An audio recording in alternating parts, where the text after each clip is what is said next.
This urgent transformation of Cuba into an important strategic base by the presence of these large, long-range, and clearly offensive weapons of sudden mass destruction constitutes an explicit threat to the peace and security of all the Americas. This sudden, clandestine decision to station strategic weapons for the first time outside of Soviet soil is a deliberately provocative and unjustified change in the status quo. Bom dia a todos mais uma vez. Gostava de chamar a vossa atenção para um assunto da maior gravidade, que penso eu não tem passado despercebido, mas que merece ser sublinhado. E tem a ver com o envio de armas, de mísseis balísticos de longo alcance dos Estados Unidos, por parte dos Estados Unidos à Ucrânia. Porquê é que isto é preocupante? Aquilo é um livro sobre a história da crise dos mísseis de Cuba, em 1962, que, como se sabe, foi um conflito, quase conflito ocorrido entre a União Soviética, na altura com o secretário-geral do Partido Comunista, Nikita Khrushchev, e o John F. Kennedy, que era o presidente recém-eleito dos Estados Unidos. Aconteceu que os satélites americanos descobriram que os soviéticos tinham armas em Cuba e armas nucleares, ou seja, armas que constituem um perigo existencial para os Estados Unidos.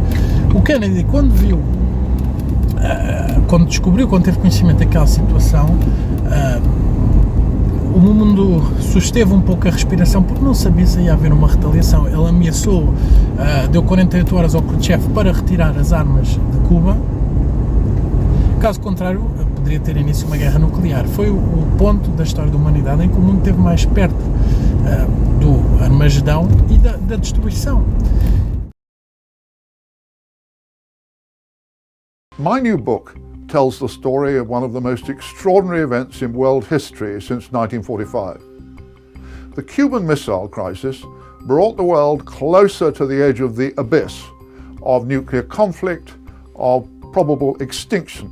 It began in the summer of 1962 when Nikita Khrushchev made a secret decision to deploy nuclear weapons in Cuba.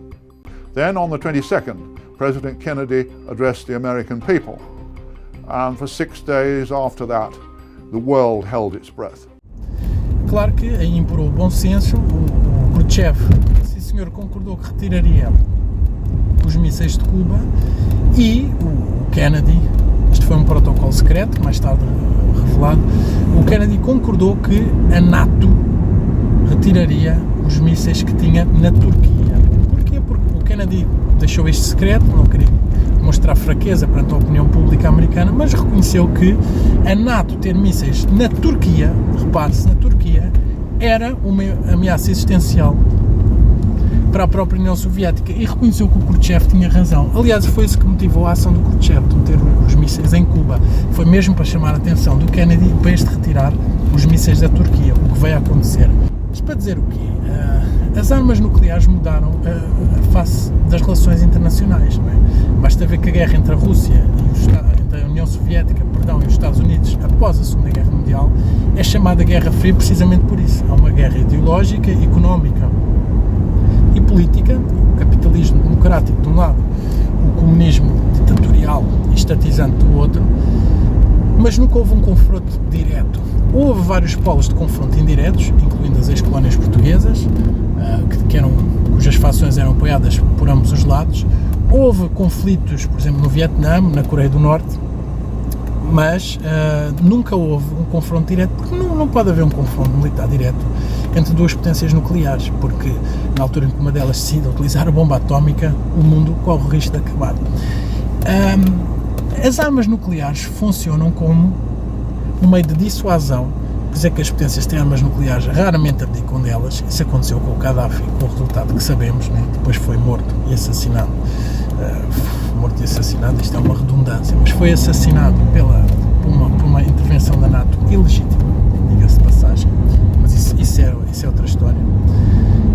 E os líderes que contêm armas nucleares, os países nunca abdicam delas por um motivo simples. Isso funciona como dissuasão. Dissuasão contra o quê? Bem, os países acabam, não é? O Império Romano acabou, ou são invadidos, ou são destruídos, os impérios colapsam, Quer dizer, as armas nucleares são uma garantia contra ataques externos. O objetivo das armas nucleares é dissuadir ataques externos. Ninguém, no seu perfeito juízo, vai atacar um país nuclear. Podem chamar isto a lei do mais forte, podem chamar isto uma injustiça inerente às relações internacionais, mas isto é o que é. O Conselho de Segurança da ONU também é composto pelos vencedores da Segunda Guerra Mundial, e nisso há a justiça dos vencedores. Por exemplo, a Alemanha não está lá representada no Conselho Permanente e, em termos económicos, pelo menos por aí, e da sua importância histórica, mereceria estar. Mas, claro, no rescaldo da Segunda Guerra Mundial, obviamente a Alemanha não tem lugar no Conselho das Nações Unidas, no Conselho de Segurança. Isto para dizer que iniciar uma guerra, ou potenciar uma guerra, ou incentivar outros a partirem para uma guerra, como um país com armas nucleares, uma potência nuclear como é a Rússia, é uma estratégia suicida. Os comentadores falam disto como se fosse apenas bluff, como se fosse apenas um jogo. O José Manuel Fernandes, do Observador, refere-se a isto como um jogo. Mas um jogo para quem? Estamos a falar de vidas, não é? Os ucranianos estão a morrer, os russos também estão a morrer. E qual é que é o interesse de Biden agora fornecer armas de longo alcance à Ucrânia para atacar a Rússia? Reparem uma coisa.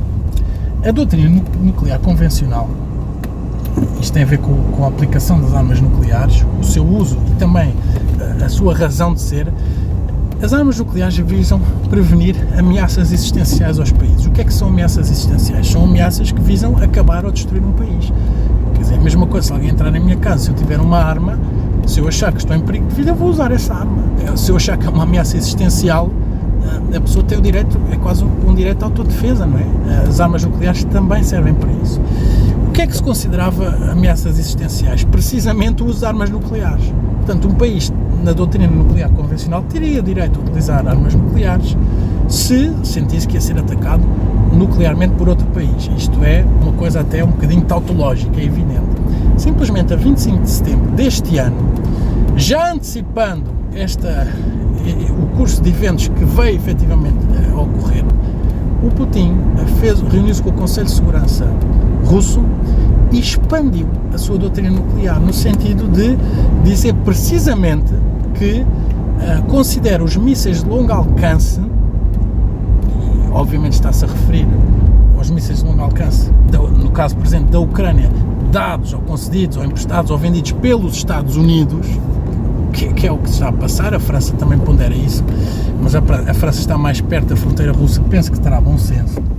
A expansão da doutrina nuclear russa foi neste sentido. Os mísseis de longo alcance constituem motivo suficiente, de acordo com o Conselho de Segurança russo, para uma retaliação nuclear.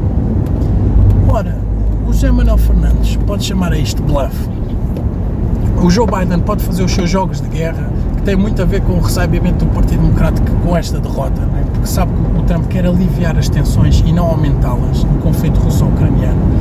Mas o que é facto é que esta medida, de acordo com os próprios princípios de segurança russos, tal como foram enunciados em 25 de setembro, é causa de uma guerra nuclear. Mas alguém quer abrir essa caixa de Pandora? Por que motivo é que haveremos de estar aqui a falar em bluffs e em jogos de guerra e a incentivar uma das partes conflituantes, quer dizer, a escalar a guerra? Não deveríamos estar a fazer precisamente o contrário disso, que é detente, quer dizer, a desescalar, em vez de estarmos a escalar? O que é que possível bem que pode advir para a Aliança Atlântica, para o Ocidente, para a NATO, para a Europa Ocidental, para os Estados Unidos e para o mundo, em fornecer a uma das partes armas de longo alcance, mísseis de longo alcance? Saber porquê? Quem é que ganha com isto? Note-se que já ontem à noite alguns países nórdicos, penso que a Finlândia, a Suécia e um terceiro, afirmaram às suas populações que uma guerra nuclear é uma possibilidade. Quer dizer, tudo isto pela decisão de um presidente que está em fim de mandato de escalar um conflito, em vez de contribuir para a paz, para a detente, para o diálogo internacional.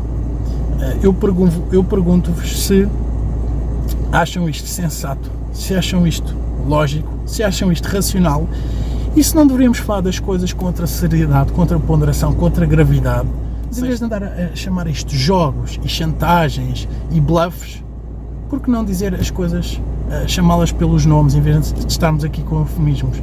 Nós estamos à beira de uma guerra nuclear É bom que as pessoas pensem nisso antes de darem opiniões sobre as coisas e falarem levianamente acerca de assuntos não apenas sérios, mas potencialmente fatais. Methinks there is much reason in his saying.